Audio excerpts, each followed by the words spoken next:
c'est moi qui suis la porte. Celui qui entre par moi sera sauvé, et il pourra aller et venir librement. Et il trouvera de quoi se nourrir. Avec Jésus, combien croient qu'avec Jésus, on ne crève pas de faim? Alléluia. Le voleur, on sait très bien c'est qui le voleur, vient seulement pour voler, pour tuer, détruire. Donc, le diable, lui, son ministère à temps plein, c'est voler, tuer, détruire. C'est tout ce qu'il peut faire. Verset 11, « Je suis le bon berger. Le bon berger donne sa vie pour ses brebis. » Quand on regarde aujourd'hui, surtout moi, je me roule à terre des fois, mais des fois je suis fâché avec la commission Charbonneau. Et ce que j'entends aujourd'hui de la population du Québec, c'est, y a-t-il quelqu'un en qui on peut avoir confiance? J'ai une bonne nouvelle pour vous, oui, Jésus. Parce qu'il est le bon berger. Jésus ne profitera pas de vous. Jésus veut nous utiliser, veut se servir de nous pour démontrer à un monde sans foi ni loi qu'avec Jésus, on a la bonne personne, on a une clé en main, et avec Jésus, on peut aller beaucoup plus loin qu'avec toutes ces choses, les choses que ce monde peut nous offrir. Troisième épître de Jean, ensemble, c'est toujours les mêmes textes. Troisième épître de Jean, verset 2, un tout petit passage. Cher ami, j'aime la parole de Dieu parce qu'elle emploie des choses qu'on aime entendre. Cher ami, wow. Je souhaite que tu prospères à tous égards et que tu sois en aussi bonne santé physique que spirituelle. J'ai connu des gens avec une santé physique très médiocre, mais une santé spirituelle extraordinaire. J'ai connu des gens avec une santé spirituelle très médiocre, mais une santé physique très, très, très, très solide. Je crois qu'on peut avoir la balance entre les deux. Est-ce qu'on en amène à tout cela? Donc, Jean chapitre 10, verset 9. « Moi, je suis la porte. Celui qui entre... » Et j'aime ce qui est dérangeant avec Jésus. Ce qui est dérangeant avec Jésus et avec l'Évangile, c'est que c'est un évangile d'absolu. Jésus ne dit pas « Je suis une des portes. Je suis la porte. Celui qui entre par moi sera sauvé et il pourra aller y venir librement. » Je crois sincèrement que pour vivre pleinement sa vie, nous devons expérimenter la liberté que Christ nous a acquise à la croix. Est-ce que je peux entendre amène? Mais, très peu de chrétiens expérimentent pleinement cette liberté, et c'est pour cela qu'ils ne peuvent vivre pleinement leur vie. Ils connaissent les passages de la Bible qui parlent de la liberté que nous avons en Jésus-Christ, mais les résultats ne se manifestent pas dans leur vie. J'appellerais cela des chrétiens sauvés, mais prisonniers. Prisonniers de quelque chose, prisonniers d'une dépendance, prisonniers de quelque chose qui est dans leur vie qui les empêche de vivre pleinement leur vie. La vie chrétienne, j'aimerais vous dire ce matin que la vie chrétienne n'est en aucun cas une prison. Est-ce que je peux entendre amène? Quand nous sommes devenus chrétiens, nous n'avons pas reçu une condamnation à vie, mais bien la vie et la liberté. Nous ne sommes pas, comme plusieurs chrétiens le croient, nous ne sommes pas condamnés à prier. Nous sommes libres de prier. Nous ne sommes pas condamnés à lire et à étudier la parole de Dieu. Nous sommes libres d'étudier et de lire la parole de Dieu. Nous ne sommes pas condamnés à aller à l'Église et à fréquenter d'autres chrétiens, mais nous sommes libres d'aller à l'Église et de fréquenter d'autres chrétiens. Nous sommes libres d'aimer. Nous sommes libres de pardonner. Nous sommes libres. Je peux entendre amen. Est-ce que vous êtes libre ce matin? Yes, une. Bien-aimés, j'aimerais vous dire aussi que nous ne sommes pas condamnés à ne plus rien faire. Nous ne sommes pas condamnés à être sauvés. Il y en a qui prennent leur salut comme s'ils pesaient 5000 livres. C'est tellement pénible, le salut. Nous ne sommes pas condamnés à ne plus rien faire. La vie chrétienne n'est pas une liste de choses à faire et à ne pas faire. Là, vous devriez dire un grand amen. Mais je suis libre de faire des choses et de ne pas faire certaines choses. C'est une liberté, ça. C'est pas une obligation, c'est une liberté. Je suis libre de faire certaines choses si cela édifie ma foi et édifie la foi des autres. Mais je suis libre de ne pas faire certaines choses qui pourraient blesser les autres et nuire à leur foi. Autrement dit, je suis libre de ne pas être une occasion de chute pour les autres.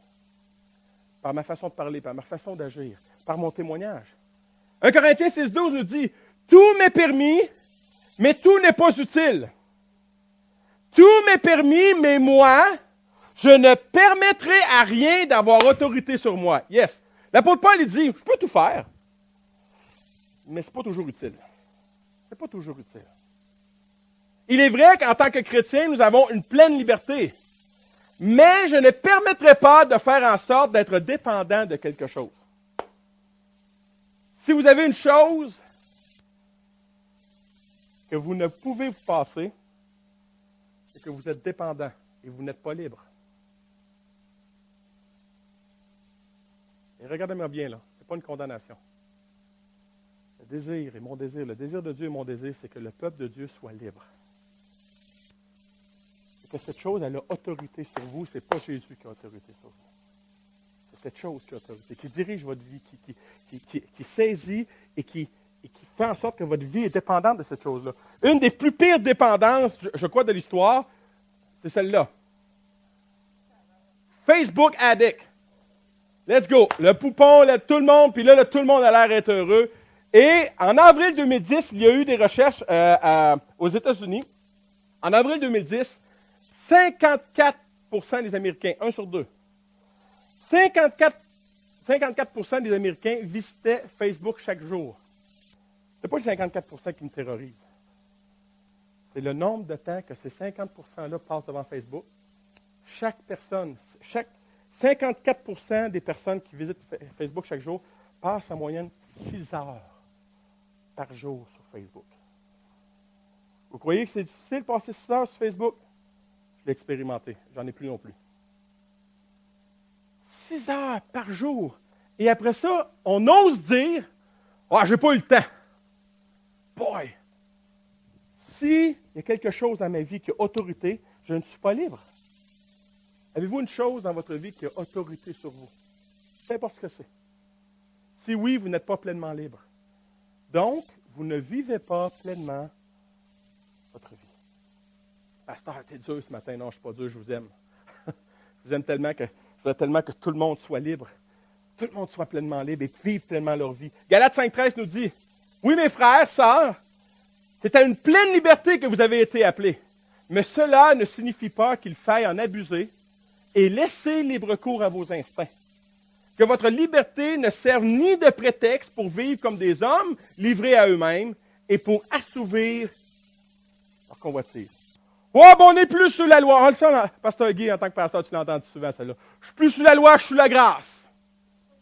Comme excuse pour aller visiter le péché. Je ne suis plus sous la grâce, je ne suis plus sous la loi, je suis sous la grâce. La liberté que Dieu nous accorde n'est pas une opportunité pour se permettre de vivre une vie immorale. Il est vrai que nous sommes sous la grâce, mais la grâce n'a pas aboli la loi. La grâce a accompli la loi dans la personne de Jésus-Christ.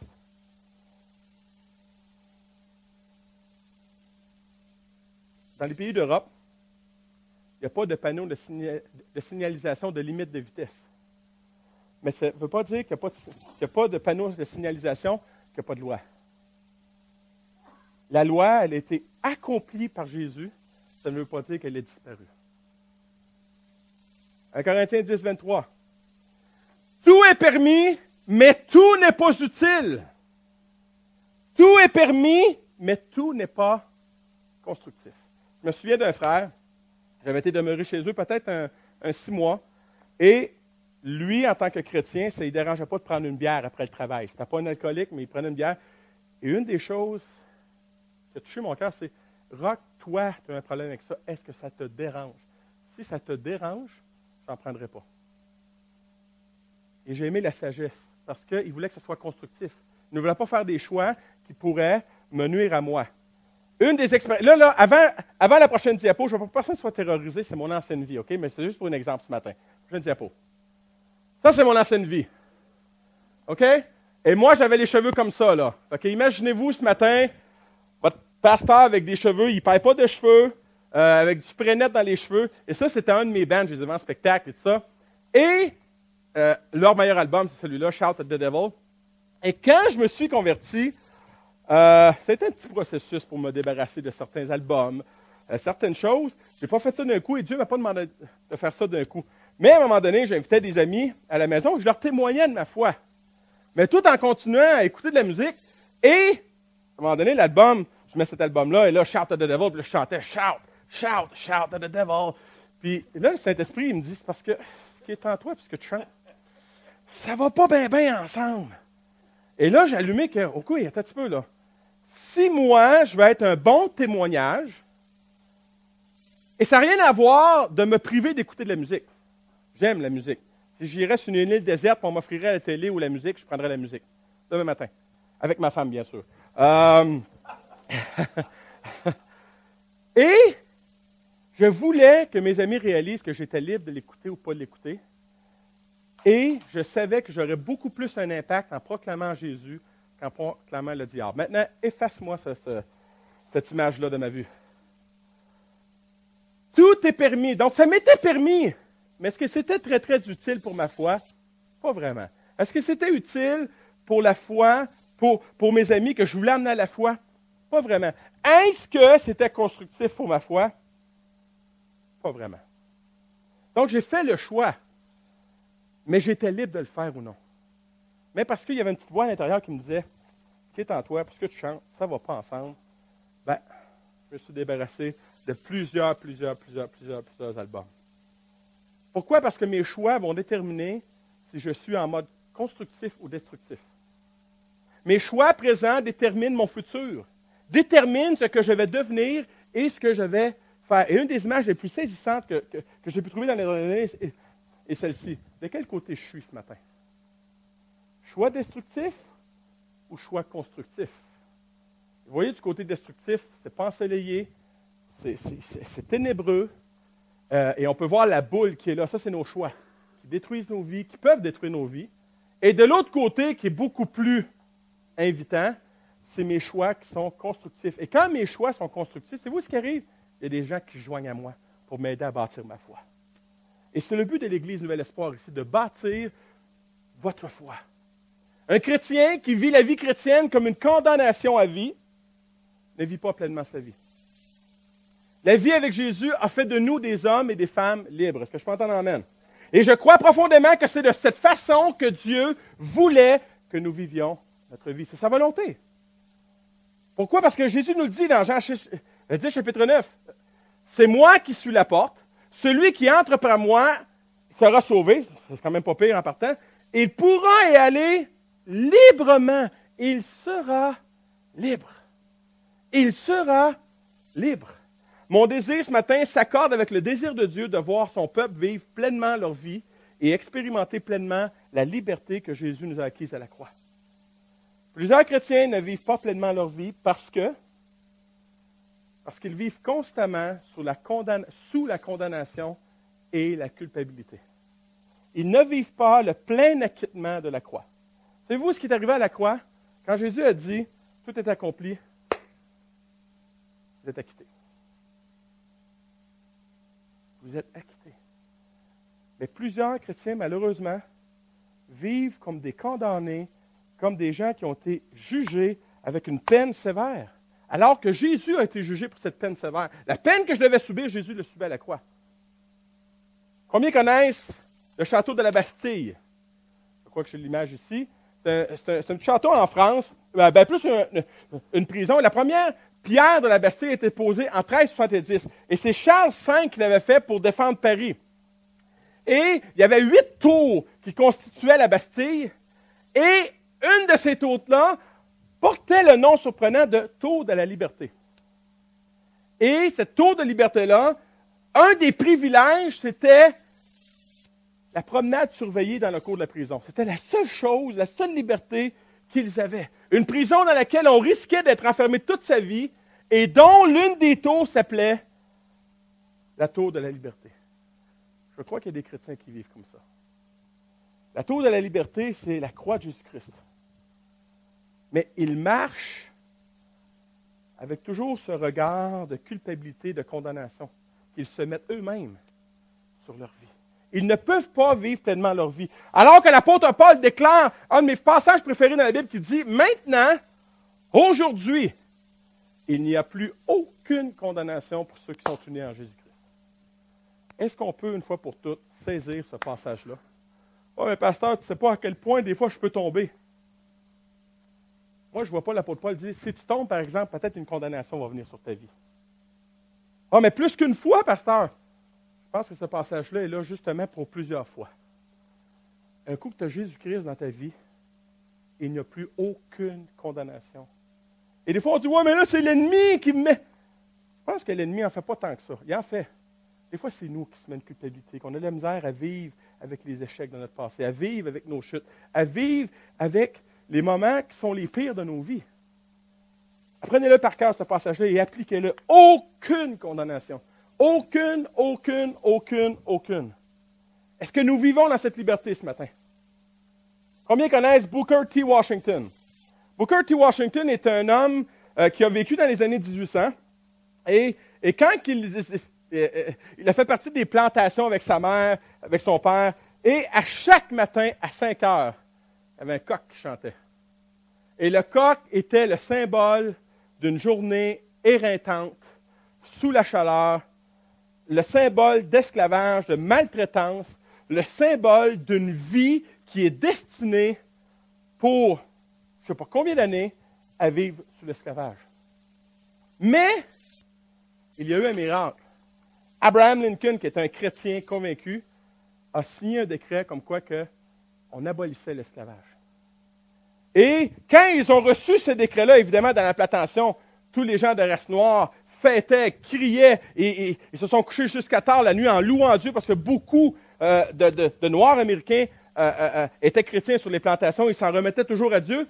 Et jusqu'au lendemain, où Booker est assis, il est couché, il est encore couché, il est encore à bas âge, et il entend le coq.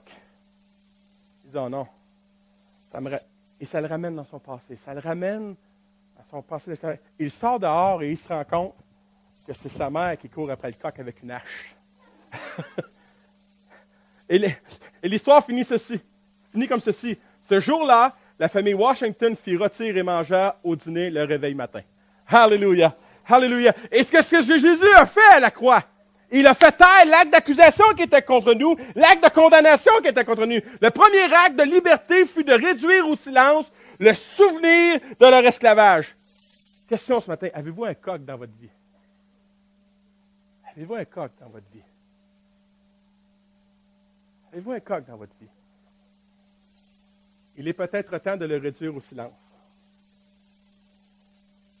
Bien-aimés, regardons à la croix et faisons taire la voix du coq pour entendre celle de notre Père qui est dans les cieux, qui nous dit ceci.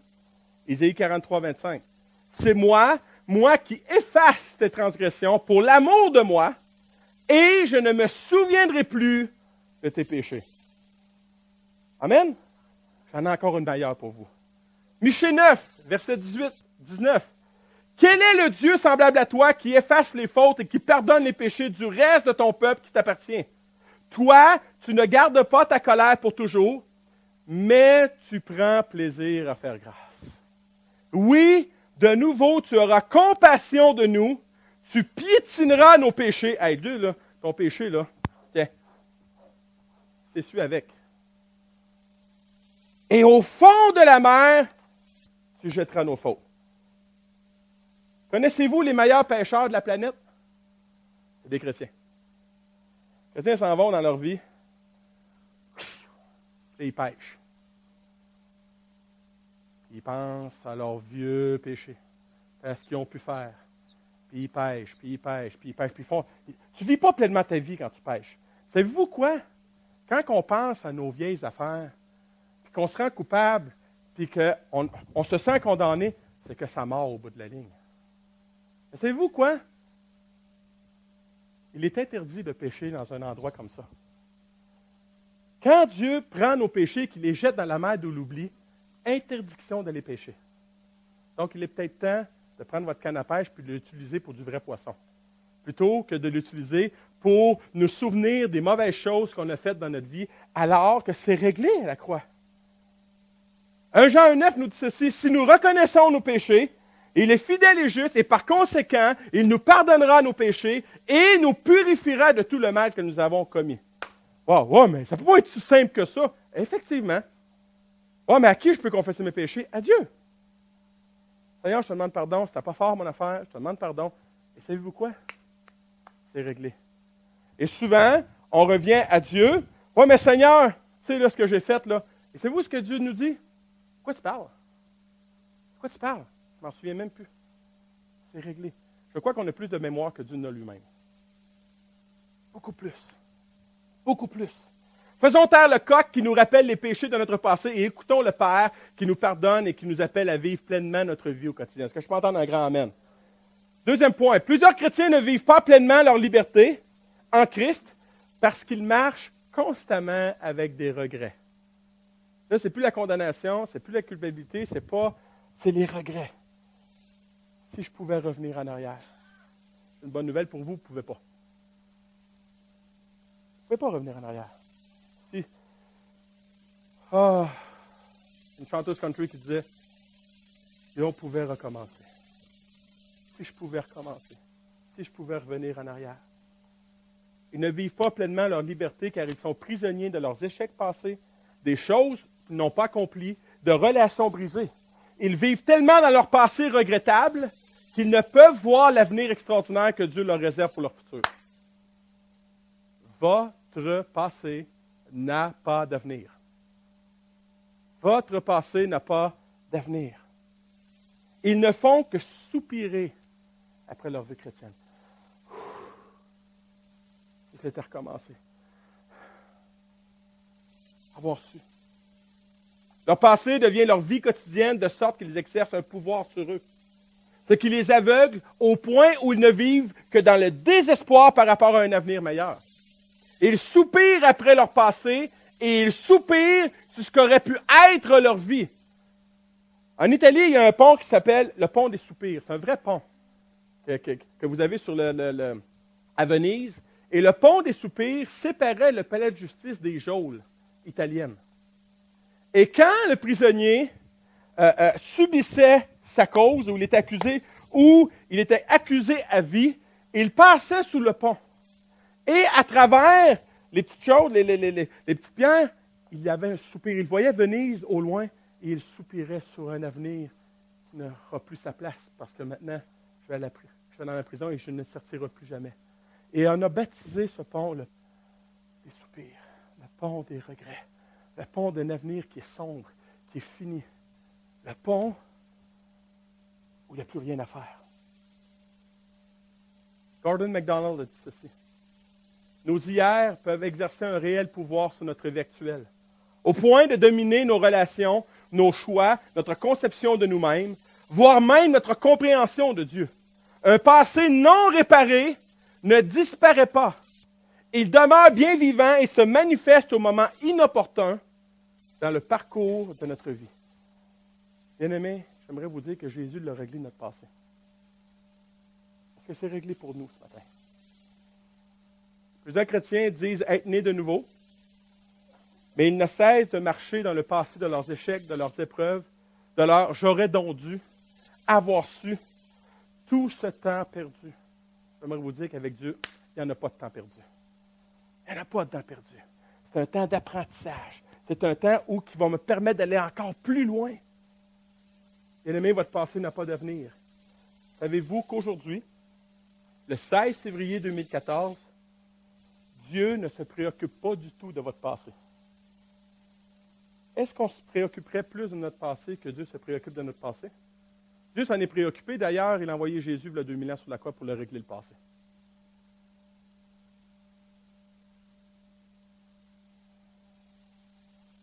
Il s'en est chargé.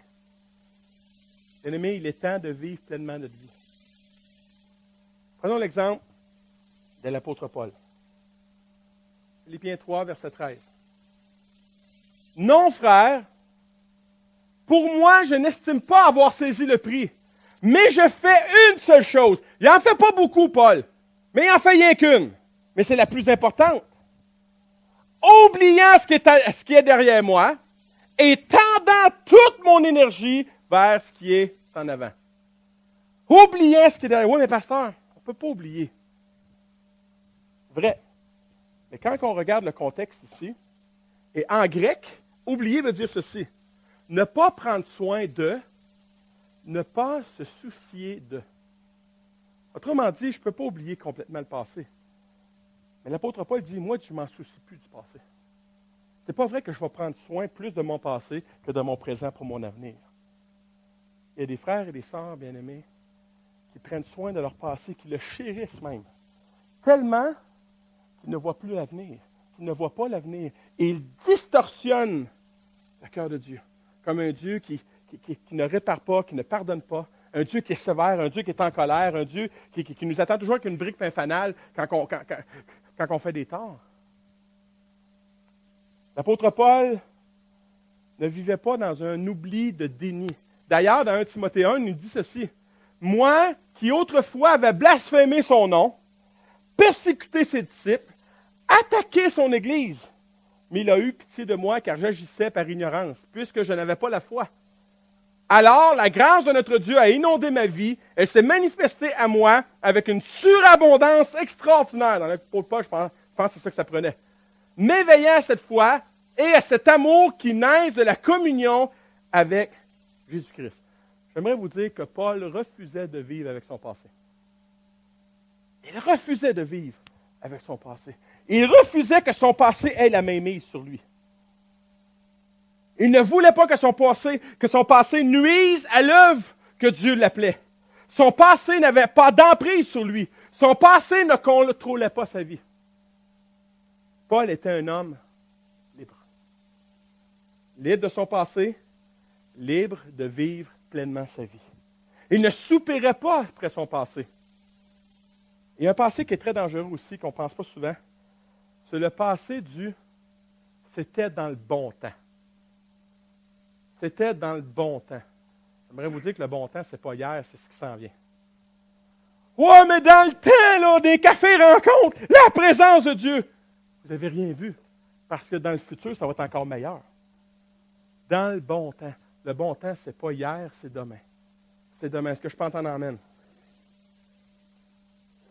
Paul ne soupira pas sur son passé ni sur son avenir, mais il aspirait certainement à vivre pleinement la vie que Dieu lui avait donnée par sa grâce.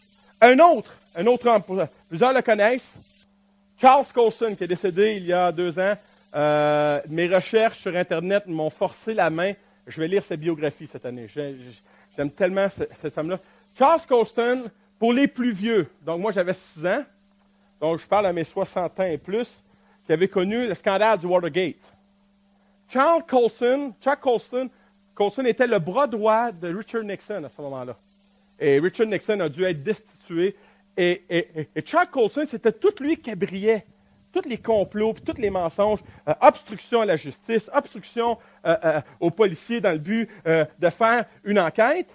Et ce qui est arrivé avec Charles Colson, alors que tout ce tourbillon médiatique et cette enquête prenait place dans sa vie, il est venu à la foi.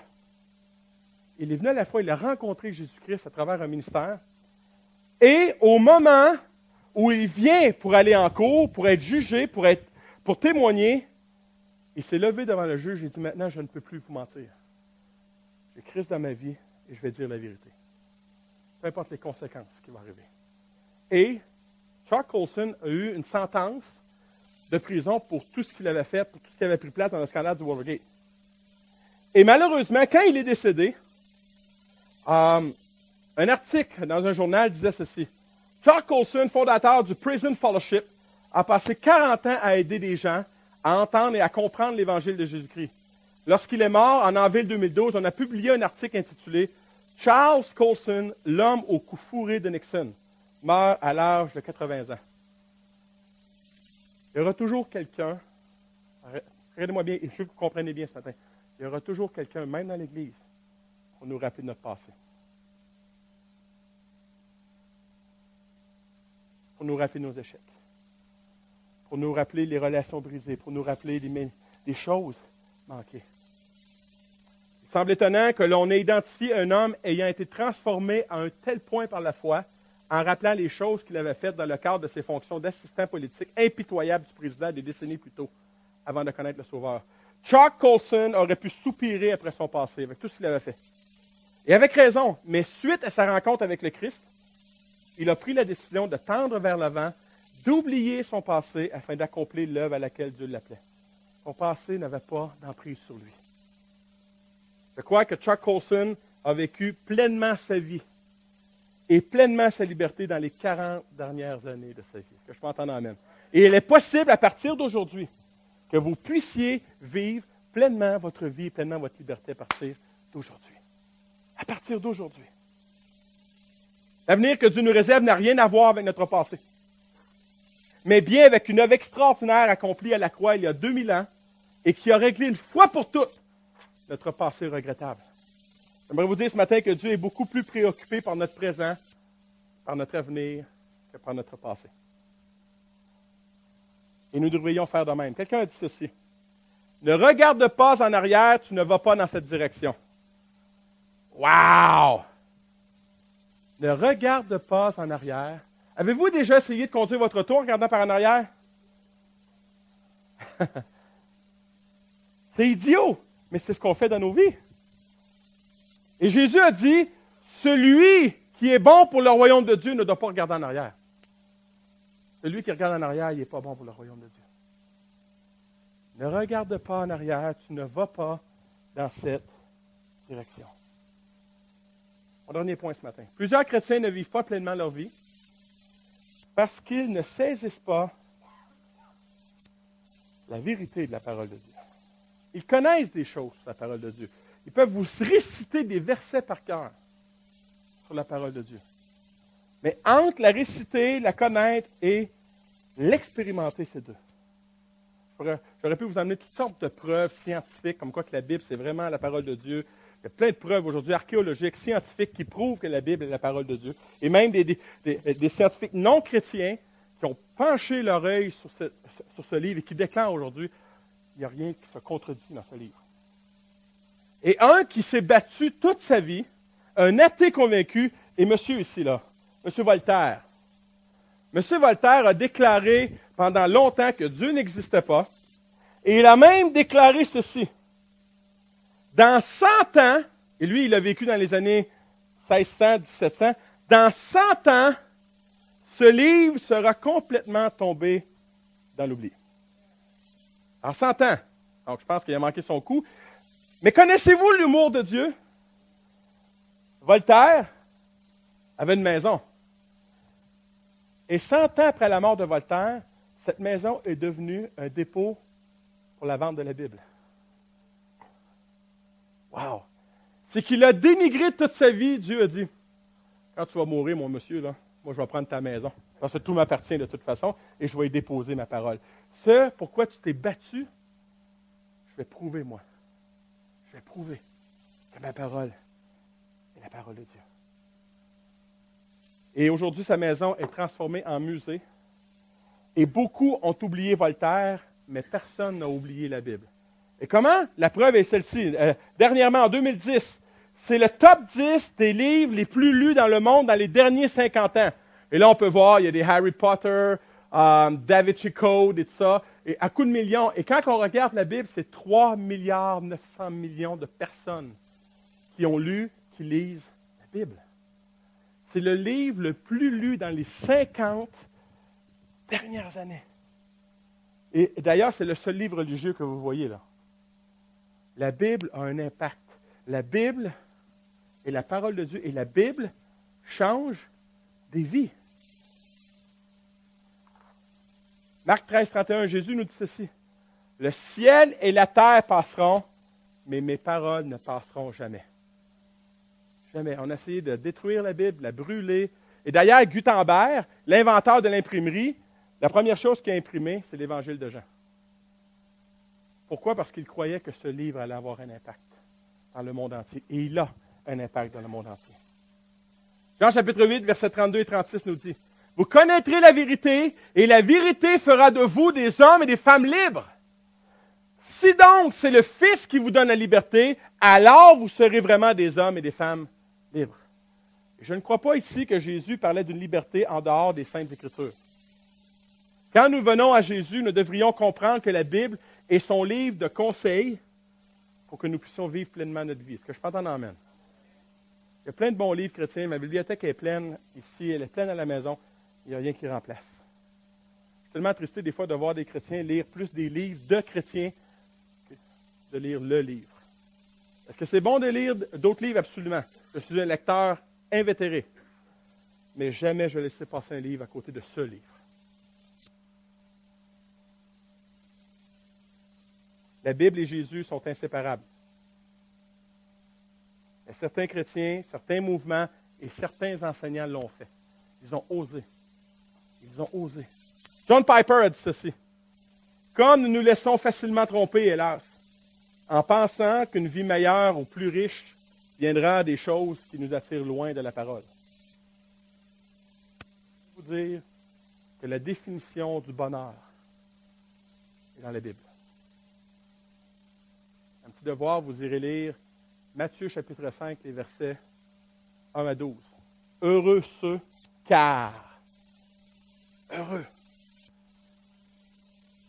Nous ne pouvons pas être libres en faisant les choses qui sont contraires à la parole de Dieu. Vous aurez beau vous inventer une illusion. « Ah, je suis béni, blablabla, bla. » C'est pas ce que le livre dit. Si on sort du livre, on sort du bonheur. Si vous ne dites pas amen, dites aïe aïe. Savez-vous pourquoi? J'ai expérimenté. J'ai expérimenté des choses en dehors du livre. Et je peux vous affirmer à 100% que je n'étais pas heureux. C'est très élémentaire ce que je vous dis, mais c'est vrai. Tous ceux que je connais qui ont marché avec Dieu et qui aujourd'hui marchent selon les principes de ce monde ou selon leurs propres principes ne sont pas libres. Ils ne marchent pas selon la promesse de Jésus. Vous connaîtrez la vérité, prochaine diapo, vous connaîtrez la vérité fera de vous des hommes et des femmes libres. Si donc c'est le Fils qui vous donne la liberté, alors vous serez vraiment des hommes et des femmes libres. La connaissance de la vérité est une chose, mais la mise en pratique de cette connaissance en est une autre. Quand Jésus parle de connaissance ici, il ne parle pas d'une connaissance simplement théorique ou théologique, mais d'une connaissance qui est pratique. La connaissance ne me donne pas la liberté. C'est la pratique de cette connaissance qui me donne une pleine liberté et de vivre pleinement ma vie. La connaissance pratique nous fera vivre l'expérience de la liberté selon Dieu. Laissez-moi vous donner un exemple. Quand Abraham Lincoln a émis son traité sur l'abolition de l'esclavage, il y a plusieurs plantations de coton qui avaient reçu, et même cette abolition de l'esclavage avait été placardée sur les poteaux, sur les maisons, même sur les maisons de gens qui exploitaient les esclaves. Et à un moment donné, les journalistes se promenaient pour aller voir les commentaires des gens du peuple noir, et il y en avait un qui travaillait. Et le journaliste va le voir, il dit, écoute, il dit, tu n'es plus esclave. Il dit, oui, je sais. Mais c'est la seule chose que je connais, d'être esclave. Voyez-vous que la connaissance ne fait rien. Il connaissait l'abolition de l'esclavage, il savait qu'il était libre, mais il n'avait pas mis en pratique la liberté qui lui avait été acquise. Jean 8,31 nous dit, si vous demeurez dans ma parole. Si vous demeurez dans ma parole. En grec, demeurer a la signification de rester, demeurer en référence à un lieu. Séjourner, s'attarder, ne pas partir. Ne partez pas pour un voyage en dehors. Continuer à être présent, être retenu, garder continuellement et persévérer.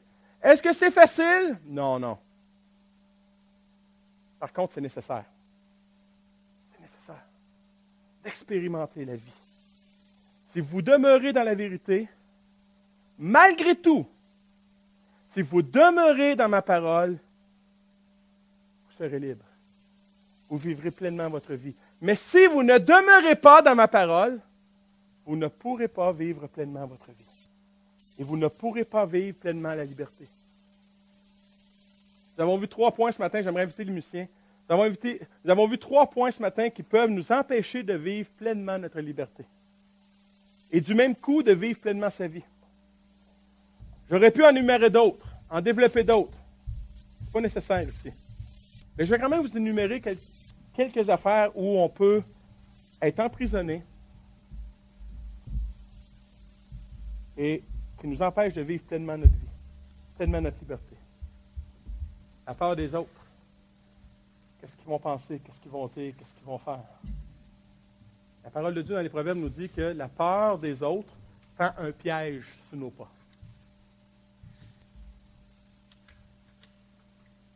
La peur d'échouer. Il y a des gens dans la vie qui ont tellement peur d'échouer qu'ils ne tentent plus rien. La peur du ridicule. La peur de ne pas être reconnu à sa juste valeur. Tu as peur de ne pas être reconnu à ta juste valeur, regarde la croix, puis ça va être suffisant. Peut-être, est-ce que c'est une dépendance quelconque? Dépendance affective, cigarettes, alcool, Internet, télévision. Peut-être ce qui vous retient captif ce matin, c'est l'amertume. Vous refusez de pardonner à quelqu'un. Vous ne pouvez pas être libre. Peu importe ce qui nous empêche d'être libres, le Seigneur désire vous délivrer afin que vous puissiez pleinement vivre votre vie. J'aimerais finir avec le texte qu'on a commencé. C'est moi qui suis la porte. Celui qui entre par moi sera sauvé. Il pourra aller et venir librement. Comment on puisse fermer nos yeux, courber nos têtes?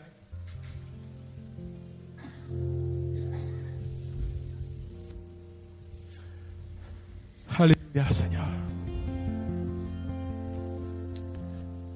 Papa, mon désir, c'est de ne pas faire de spectacle ici ce matin, mais simplement un désir que chaque frère ici présent puisse expérimenter pleinement leur vie, pleinement la liberté que tu nous as acquise à la croix. Et peut-être que tu es ici ce matin et tu as été touché, tu as été ciblé ce matin. Il y a quelque chose dans ta vie qui te retient, que ce soit ton passé, que ce soit l'épreuve de ton passé, que ce soit les échecs. Peu importe ce qui a pris place. Peut-être une dépendance ce matin, tu as besoin d'être délivré. Que des choses ont besoin d'être brisées. Des chaînes brisées, arrachées. Ce matin, ne pars pas avec la chose qui t'empêche d'être ton rivage, ton confort, pour aller sur les eaux et marquer Jésus dans le miraculeux. Délivre encore aujourd'hui. Dans un Dieu, ton passé afin que ton présent est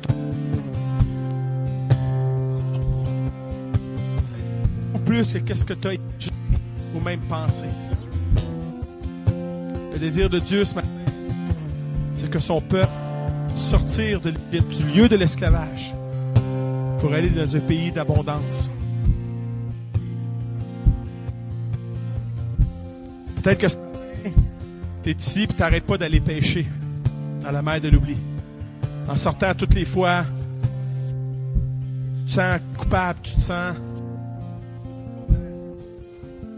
Peut-être de venir spirituellement déposer ta canne à pêche. De dire, je regarde en arrière, je vais regarder en avant maintenant. Faire vraiment un appel solennel. Les hommes, priez avec les hommes, les femmes avec les femmes, les couples avec les couples. Ce matin, c'est ton matin. Ce matin, c'est le matin de Dieu. Afin qu'il puisse emmener dans la vie une pleine liberté. Peut-être que Dieu t'appelle depuis des années à relâcher certaines choses. Peut-être que ce matin, c'est terminé. Que tu vas relâcher, que tu vas partir d'ici plus léger que jamais, plus libre que jamais, que tu n'as jamais été. Ce matin, c'est ton matin. Ce matin, c'est le matin où Dieu te dit oui. Oui, je vais te délivrer. Oui, je vais te restaurer. Oui, je vais te guérir. Oui, je vais te faire marcher dans une vie de présent et d'avenir. Et si ce matin, c'est ton désir, peut-être de faire un pas de foi, de prendre la liberté de te lever de ton banc et et de venir en avant. On va prier pour toi. On va prier pour toi. Donc, durant ce chant, est-ce que tous ceux qui le veulent puissent s'avancer et on va prier pour vous.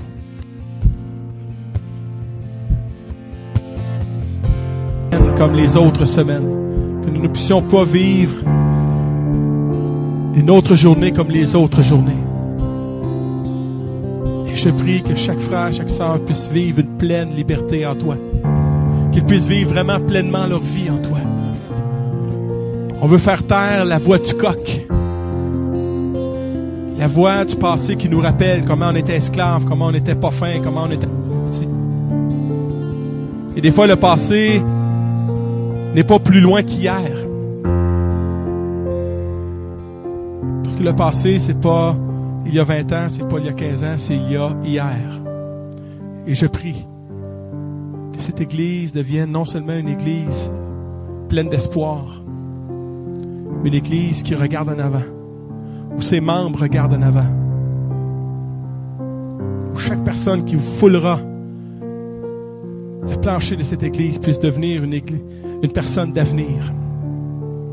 Une personne qui vit pleinement sa vie dans son présent, afin d'avoir un avenir rempli d'espérance. Je veux te remercier pour ta parole qui est tellement encore remplie de richesse, qui nous fait tellement du bien. Merci pour cette parole ce matin, qui, je crois, va avoir une portée, un impact. Et je veux prier que tu puisses, toi, par ton esprit, faire des résultats. Parce que c'est simplement un homme qui a prêché ce matin. Mais toi, par ton esprit, tu peux faire tellement plus que ce que j'ai apporté ce matin. Les résultats peuvent être tellement plus grands que ce que j'ai pu croire ce matin. Alors, je veux simplement te prier au nom de Jésus en terminant cette réunion, que ta parole nous rende des femmes et des hommes pleinement libres. Je veux te prier, Papa, pour le dîner qu'on va prendre ensemble ce midi. Je vais te demander de bénir la nourriture et que nous soyons pleinement libres de communier les uns avec les autres dans une pleine liberté, dans une pleine vérité. Au nom de Jésus, le peuple de Dieu dit Amen. On va avoir besoin d'aide pour placer la salle pour le